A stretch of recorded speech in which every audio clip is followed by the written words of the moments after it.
You're live. No, you're live. Happy Monday.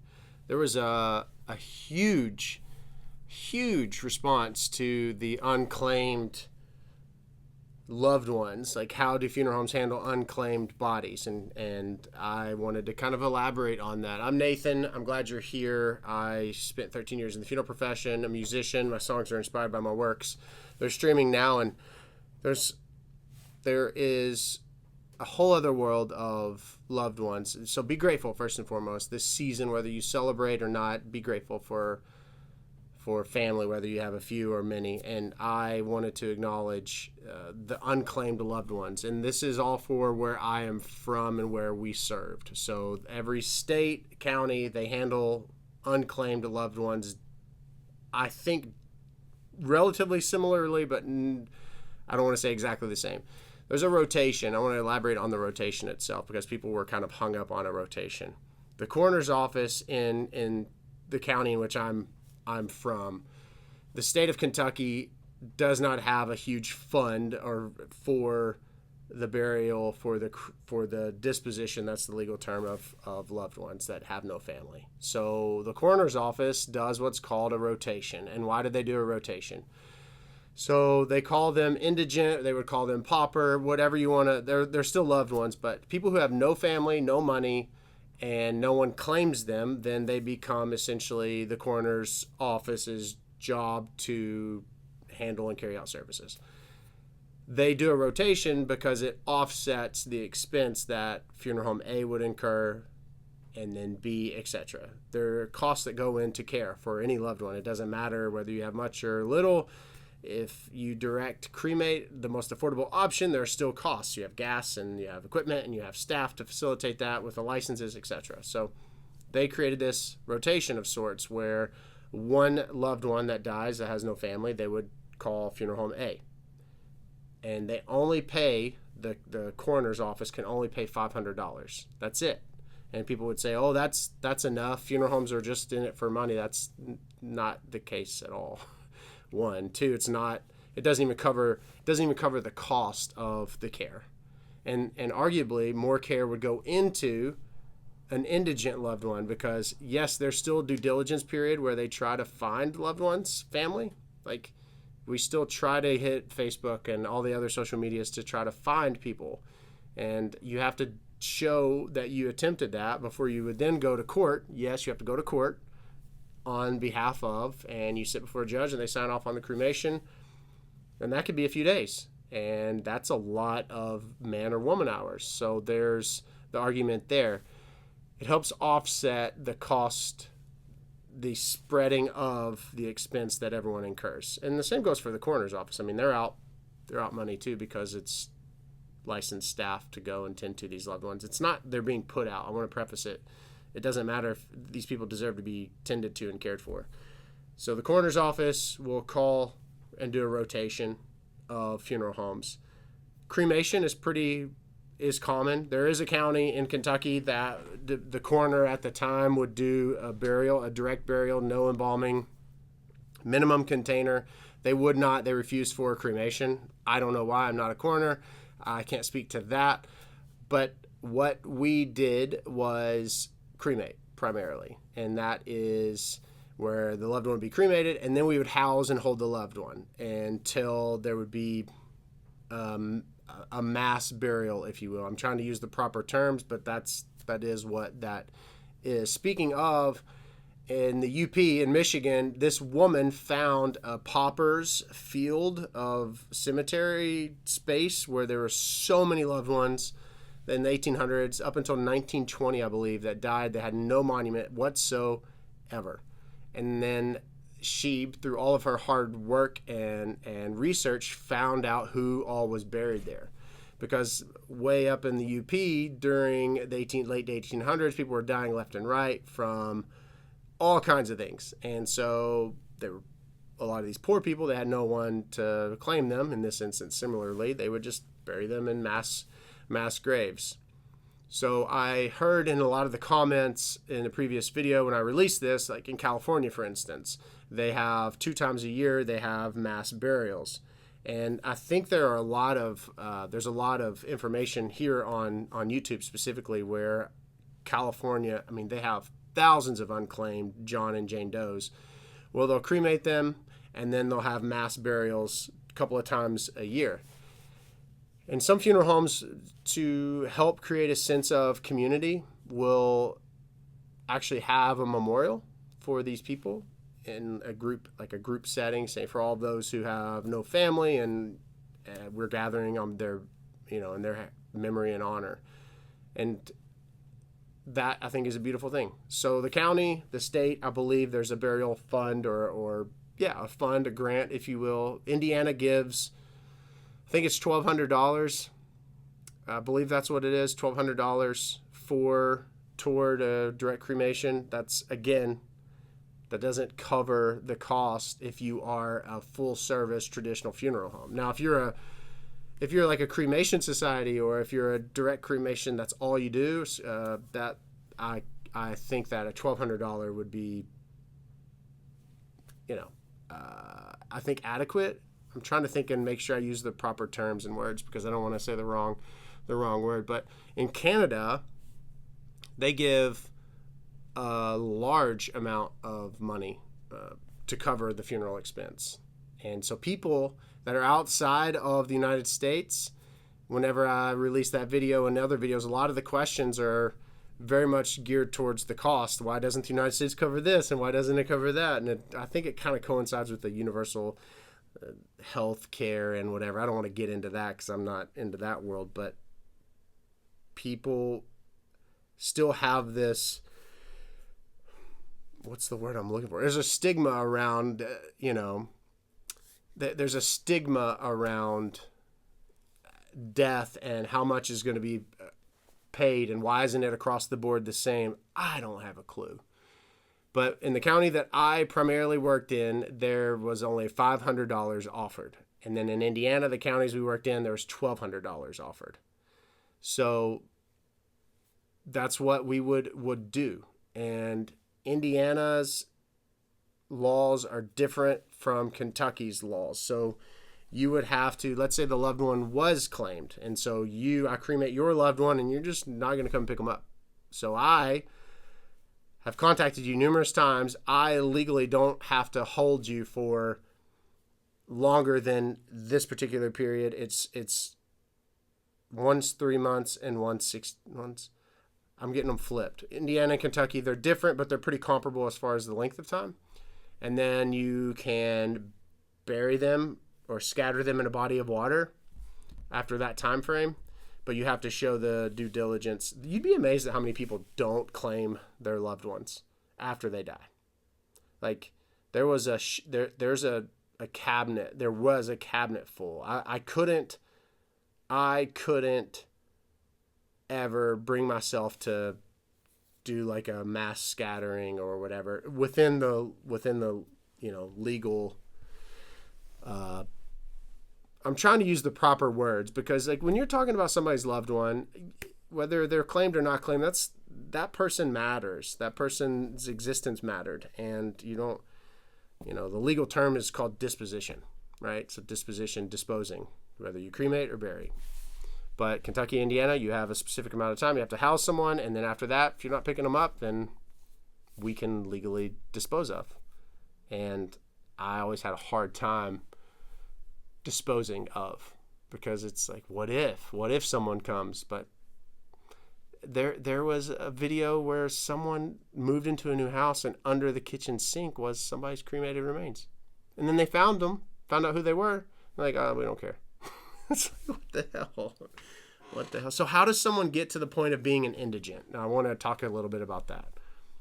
People who die and have no next of kin, no one, like no cousin, no brother, sister, mother, father, they don't claim them as like, hey, do you know Nathan Morris? Like, no, I don't know them. And they have to do this due diligence period. And whenever they hear no so many times, and they're like, okay, they're indigent. So that's whenever it would kick in as far as that $500 towards the cremation. And let's say they called the funeral home that I worked at, and we would go and receive them just like we would receive someone who was claimed, who was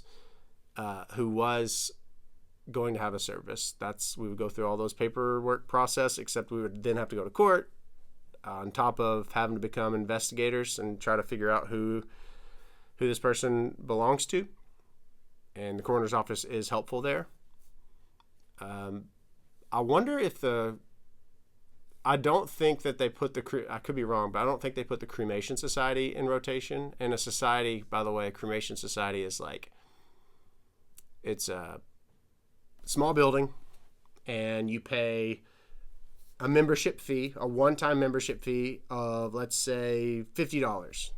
And you pre-arrange your cremation. That's all you're getting. You get a direct cremation at the time of your death. You're received, paperwork's filled out, you're cremated. The loved one that's cremated's family comes and picks you up in a temporary urn. That's it. There's no fluff whatsoever. There's nothing. That's what a cremation society would carry out. So if you'd want something that's more service focused, not saying that a cremation society isn't service focused, but where you would like to have an experience for those who are coming to pay their respects, that's not cremation society. Cremation society would be a membership based fee up front, and then it's a very affordable direct cremation. I think some people would jokingly call it like burn and turn. There's nothing. There's no glitter. There's nothing. But I wonder if the cremation society would be involved in that rotation. I'm not sure. Some bigger cities will have contracts, like the coroner's office will have a contract with a specific funeral home provider for indigent cases. And sometimes the medical examiner, I don't know. I mean, it's all based upon a case by case. I was in mortuary school, and the place that we did our labs, they had someone in the refrigeration and cooler that was in there for 10 months. Not because they didn't have family. They did have family. The family couldn't agree on whether they wanted to bury the loved one or cremate the loved one. I'm not kidding. So they sat reposing, like there's shelves of loved ones. I mean, and if you're in the Denver metro area, there's tons of death. And they were just there waiting for the family to come up with a decision that they all agreed upon.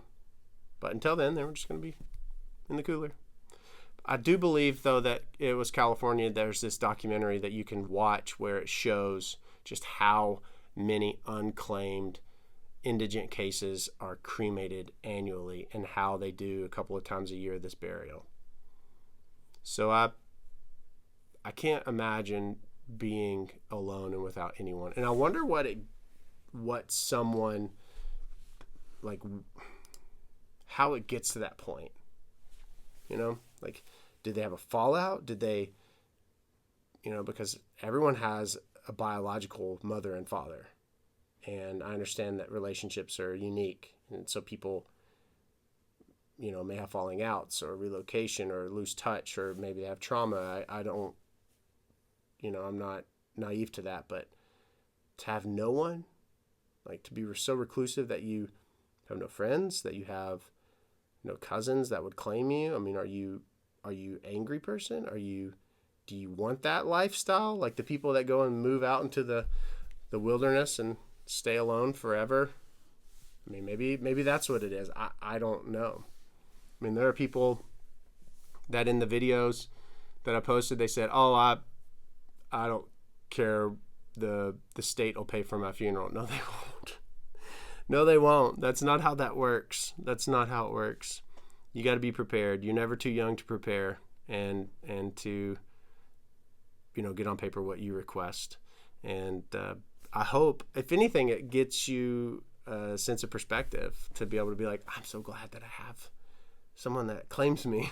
I mean, maybe you're an ass one day and they don't want to, but overall, and I always go back to the episode of the podcast, You'll Die Trying, in season 2, the forgotten one.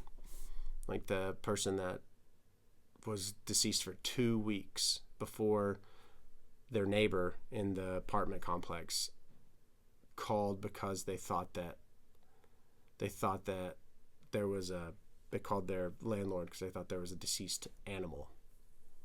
So 2 weeks deceased, and then all of the extra care that had to go into receiving this loved one because of the time between death, the confined spaces, the number of law enforcement and first responders, and the landlord that had come, and they had to wait until we were gone to then change locks. There were so many things. And then all of the due diligence that happened thereafter, and then finding someone that made me so happy. Like, this person that was deceased for 2 weeks suffered and struggled from mental illness, and people were looking for them for years and never could find them. And it wasn't until their death and then the work of one of my team members, they found aunt, I believe. It was the aunt. And they were so happy to know that they were cared for, and that they were at least acknowledged to have existed at that point, if that makes any sense. And we were able to get the loved one to the aunt. And so in life, they may have been lonely, but in death, they were able to be reunited. And I think that's a beautiful thing. I guess a full circle is, it makes you grateful to have someone or someone's. So I would love to know more outside of Kentucky and Indiana with regard to the indigent cases. Because back in the day, they used to have what they would call it Pauper's Field. Pauper's Field is, an area of a cemetery, probably the city's cemetery, and they would bury the physical remains, like the physical body. And whenever cremation started to become more popular and more of an affordable option, especially for the city or the county in which is having to offset that or to foot that bill, they started to resort to the cremation. But the Pauper's Fields, that was pretty common. They would dig these mass graves, and these loved ones would go into the graves, and they'd be marked with one headstone. Just, this is the Pauper's Field. Here are all of the forgotten, essentially. Here's the forgotten and the cast aside. So if you ever are at a city cemetery, or if you ever want to dive into that rabbit hole, it probably would be a beautiful thing for you to see if the city cemetery that is nearest you has a Pauper's Field, and maybe just go and walk those grounds and just be mindful of the people who have gone before and didn't have as many to love on them in life. But that is why the rotation happens for an unclaimed loved one. And you'd be amazed at even the small communities that I grew up in, how many there are, and they're right under our noses. And that's why I say, when you walk down the street and you have your head down because your mind's elsewhere, maybe put your head up and acknowledge someone, because you might actually be the only person that speaks to them throughout the day, and they would really appreciate it. So be mindful of the people who don't have, and be grateful for, even if you only have this many, that you have someone that cares enough about you. And also, in the event we didn't have anyone, there's still people in the funeral profession that give a shit and that will show up for someone who has what the world would say nothing. So it's a season of, whether you celebrate Christmas, I do. If you don't, but you just celebrating life, I'm acknowledging you and thanking you for all that you offer. And the new episode of the podcast comes out tomorrow, You'll Die Trying. Just a very much of a perspective episode. And then the new music, the single releases to radio January 8th, January 12th, it comes out. I'm so excited about it. I'm grateful. This has been a crazy year. It's been a shit year. It's been an amazing year. Follow me on all of the socials. If you love podcasts, please consider subscribing to Bonus Noise. It's a very, very honest, subscribers only, $4.99 a month podcast. So I have this book that I write in every day. It's like I call it a journal. It's like a dear diary. it's important to write in the morning and write in the evening, and kind of open it up and reflect on some of the previous things that I'd written in, and I kind of share those. Probably share maybe a little too much. When I was young, my mom said, Nathan, you can share, but you don't have to share that. Like, you don't have to go into that much detail. So anyway, if you love podcasts, I would love for you to support that. Bonus Noise and then You'll Die Trying episodes, of course, are available every week, and then Bonus Noise is $4.99 a month. So I appreciate it. You can find it on, if you stream on Spotify, the podcast, then you can get Bonus Noise episodes. They're going to be available on all the other platforms sooner or later. It's a new thing for us because it's just all happening so quick, and we're trying to create content that is unique to every single platform. And then be sure to subscribe right here on YouTube, and make sure that you click the bell to be notified when I release new content. And people love the spooky stuff. It's interesting because I get a ton of Daily Mail content, like updates to say so-and-so died or this person died, and it's like people are coming to the